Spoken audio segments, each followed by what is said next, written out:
तो चलिए आगे बढ़ते हैं इस वीडियो के टॉपिक के ऊपर। इसके पहले भी कुछ वीडियोस में पब्लिश कर चुका हूँ, वो वीडियोस अगर अब तक आपने नहीं देखे तो आप चाहिए तो हमारे चैनल के वीडियो सेक्शन में जाकर उन वीडियोस को देख सकते हो।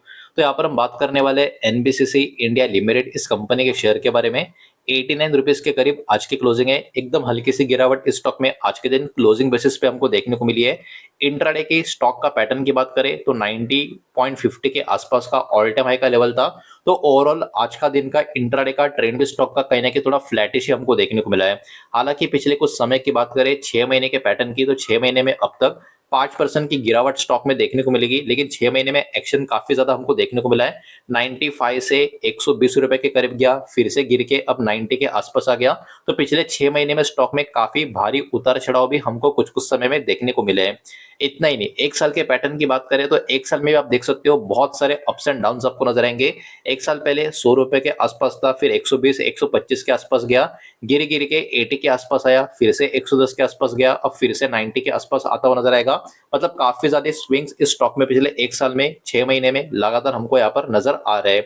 अब जितना हो सकता है उतना लॉन्ग टर्म का पैटर्न स्टॉक का अगर हम ओपन करके देखें तो आप देख सकते हो लॉन्ग टर्म का पैटर्न ओवरऑल देखा जाए तो अप ट्रेंड में आपको नजर आएगा, लेकिन इसके अंदर ये भी हमको देखने को मिल रहा है कि स्टॉक में वॉलेटिलिटी भी काफी हाईएस्ट लेवल की हमको यहाँ पर देखने को मिल रही है। अब लॉन्ग टर्म का पैटर्न 2012 से लेके अब तक का मतलब ऑलमोस्ट 14 साल के आसपास का पैटर्न है और 2000% के ऊपर के रिटर्न स्टॉक में हमको नजर आ रहे हैं, जो ओवरऑल लॉन्ग टर्म के लिए तो काफी अच्छी बात यहाँ पर हम मान के चल सकते हैं।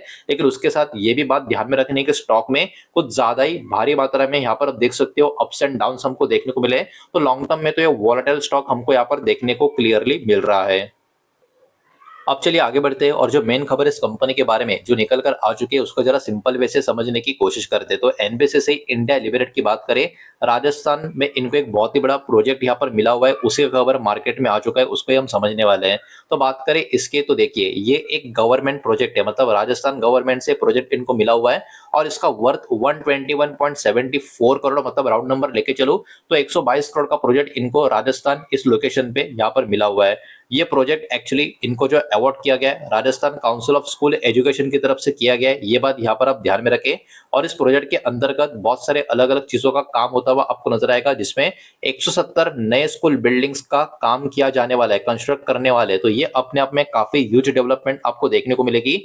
और ये जो नए बिल्डिंग्स होंगे, जो पुरानी बिल्डिंग होगी और डैमेज स्कूल के स्ट्रक्चर होंगे उनको रिप्लेस करेंगे, ये बात भी यहाँ पर इन्होंने इस रिपोर्ट में मेंशन करके रखी है। अब देखिए जो कंपनी एनबीसीसी, इसका हिस्ट्री रीडेवलपमेंट नया कंस्ट्रक्शन इसके ऊपर ही बना हुआ है और गवर्नमेंट के प्रोजेक्ट्स ही इनको मैक्सिमम मिलते हुए यहाँ पर हमको देखने को मिलते हैं।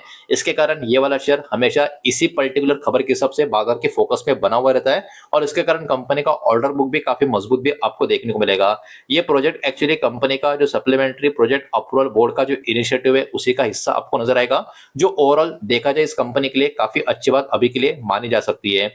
इसके साथ साथ नोएडा असेट मोनेटाइजेशन की भी बात यहाँ पर निकल कर आ रही है। एनबीसीसी ने कंप्लीट कर लिया है ई ऑक्शन 111 रेसिडेंशियल यूनिट का, जो एस्पायर सिलिकॉन सिटी प्रोजेक्ट है नोएडा का, ये बात हमको देखने को मिल रही है।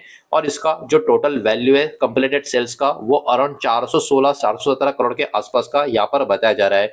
ये कंपनी के डायरेक्ट रेवेन्यू में फ्रॉम सेल से आता हुआ नजर नहीं आएगा, ये भी कंपनी ने यहाँ पर क्लियर कर लिया है। लेकिन ओवरऑल ये भी डेवलपमेंट कंपनी में अभी होते हुए हमको देखने को मिल रही है, ये पॉइंट भी आप लोगों को यहाँ पर याद रखना होगा। तो ओवरऑल देखा जाए एक बहुत बड़ी खबर यही होगी कि एनबीसीसी को रिसीव हो चुका है राजस्थान से नया गवर्नमेंट का कामकाज, जिसका वर्थ अराउंड 122 करोड़ के आसपास का नजर आएगा। और साथ ही साथ इन्होंने नोएडा में अपना मोनेटाइजेशन भी असेट का कंप्लीट करने का काम किया है, जो अपने आप में एक और कहीं ना कहीं पॉजिटिव बात यहाँ पर मानी जा सकती है। अब चलिए थोड़ा सा आगे बढ़ते हैं, कंपनी का और भी कुछ डेटा इन्फॉर्मेशन यहाँ पर हम देखने की समझने की कोशिश करते हैं। लेकिन आगे बढ़ने से पहले वीडियो को लाइक कर देना, वीडियो को शेयर कर देना। पहली बार चैनल पर आ चुके हो तो चैनल को भी सब्सक्राइब जरूर कर देना। अब देखिए इस कंपनी का मार्केट कैप है 24,100 करोड़ के आसपास का, मतलब है तो अभी भी ये स्मॉल कैप कंपनी, लेकिन थोड़ी हायर लेवल की स्मॉल कैप कंपनी है, ये बात भी हमको यहाँ पर ध्यान में रखनी होगी। तो ये कंपनी का मार्केट कैप से हमको यहाँ पर समझ में आ जाता है। स्टॉक के पी की बात करें 35 के करीब है, मतलब कंपनी 1 रुपया प्रॉफिट कर रही है तो लोग 35 रुपया देने को तैयार है। ये इसका मतलब आप ऐसे निकाल सकते हो। लेकिन इसको आप इंडस्ट्री का पी से कंपेयर करोगे तो इंडस्ट्री का पी अभी के टाइम 15 का नजर आएगा। मतलब इंडस्ट्री में जितना डिमांड चल रहा है इस कंपनी का, ये स्टॉक का डिमांड इंडस्ट्री से कई ज्यादा यहाँ पर अभी के टाइम हमको देखने को मिल रहा है, जो मार्केट में एक्चुअली अच्छी बात मानी जाती है। इसके बाद असेट्स की बात करें 16,310 करोड़ के आसपास कंपनी का असेट है, जो अच्छा नंबर है। प्लेज परसेंटेज 0, मतलब कंपनी के जो प्रमोटर्स है इन्होंने अपना कोई भी शेयर गिरवी रखा नहीं है। डेप्ट टू इक्विटी भी यहाँ पर 0.00 है, मतलब कंपनी कहीं ना कहीं डेप्ट फ्री है, कर्जा मुक्त है। ऐसा अगर आप बोलोगे तो कुछ गलत नहीं होगा। अब बढ़ते आगे और चेक कर लेते हैं इस कंपनी का प्रॉफिट एंड लॉस का स्टेटमेंट। कंसोलिडेटेड फिगर्स को चेक करेंगे और जो भी नंबर होंगे यहाँ पर करोड़ में होने वाले हैं। और पिछले 4 साल का फाइनेंशियल ईयर, हर साल का जो डेटा होगा हम यहाँ पर एक एक करके चेक करेंगे। तो सब कुछ काट छाट के नेट प्रॉफिट की अगर हम बात करें पिछले 4 सालों की, तो देखिए 4 साल पहले कंपनी का नेट प्रॉफिट था 280 करोड़ के आसपास का, फिर हो गया 414 करोड़ के करीब, फिर हो गया 560 करोड़ के आसपास, और पिछला फाइनेंशियल ईयर कंपनी का प्रॉफिट है 740 करोड़ के आसपास का। अब देखिए इस कंपनी का लॉन्ग टर्म का पैटर्न में बहुत ही ज्यादा वॉलेटिलिटी हमको देखने को मिली है, बिकॉज 2020 और 21 से पहले कंपनी के प्रॉफिट्स में इन बिटवीन काफी ज्यादा अप्स एंड डाउन हमको देखने को मिलते थे। लेकिन पिछले कुछ सालों से इस कंपनी में काफी गजब की कंसिस्टेंसी नंबर्स में हमको देखने को मिल रही है, और लगातार कंपनी का प्रॉफिट सिर्फ और सिर्फ ऊपर की तरफ ही जाता हुआ हमको देखने को मिल रहा है। तो ओवरऑल देखा जाए ये कंपनी अभी के टाइम काफी अच्छी खासी profit making, profit growing company यहाँ पर हमको नजर आ रही है।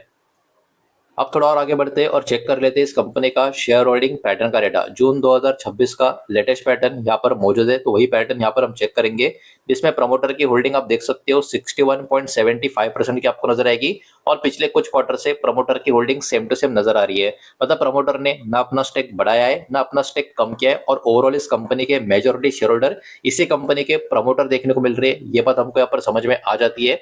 एफएस की बात करें तो देखिए एफएस का स्टेक धीरे धीरे कम हो रहा है, 5.20 से 4.99 और अभी 4.77, मतलब एफएस का स्टेक लगातार कम हो रहा है। लेकिन फिर भी 4.5-5% के आसपास का स्टेक कभी भी किसी भी कंपनी में एफएस का कम माना नहीं जाता। ये भी अपने आप में काफी अच्छा स्टेक है, ये बात भी हमको यहाँ पर ध्यान में रखनी होगी।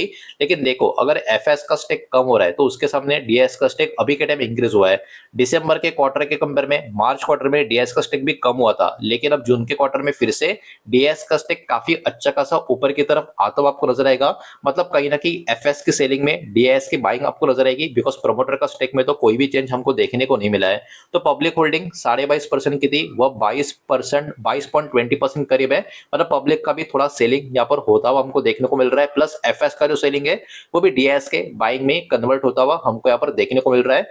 ओवरऑल कंपनी का शेयर होल्डिंग पैटर्न देखा जाए तो काफी अच्छा माना जाएगा, बिकॉज मोर देन 75% का स्टेक अभी भी 3 बड़े प्लेयर्स प्रमोटर, एफएस और डीएस के पास यहाँ पर मौजूद है। तो ओवरऑल यही सारा डेटा इस वीडियो के माध्यम से आपके सामने प्रेजेंट करना था। जो भी डेटा मैंने आपके सामने प्रेजेंट किया है सब कुछ एजुकेशनल, इन्फॉर्मेशनल, न्यूज पर्पस के हिसाब से ही है। किसी भी तरीके का इन्वेस्टमेंट का एडवाइस या स्टॉक का रिकमेंडेशन मैं आपको दे रहा नहीं हूँ, ना ही मैंने आपको दिया है। इस बात को भी यहाँ पर आप ध्यान में रखें। उम्मीद करता हूँ वीडियो समझ आया होगा, पसंद आया होगा तो वीडियो को लाइक करें, दूसरा शेयर करें। पहली बार चैनल पर आ चुके हो तो सब्सक्राइब भी कर देना। और कोई भी स्टॉक में निवेश करने से पहले खुद की स्टडी रिसर्च जरूर करें, फाइनेंशियल ट्रेड की सलाह जरूर ले। मिलते हैं नेक्स्ट वीडियो में, धन्यवाद।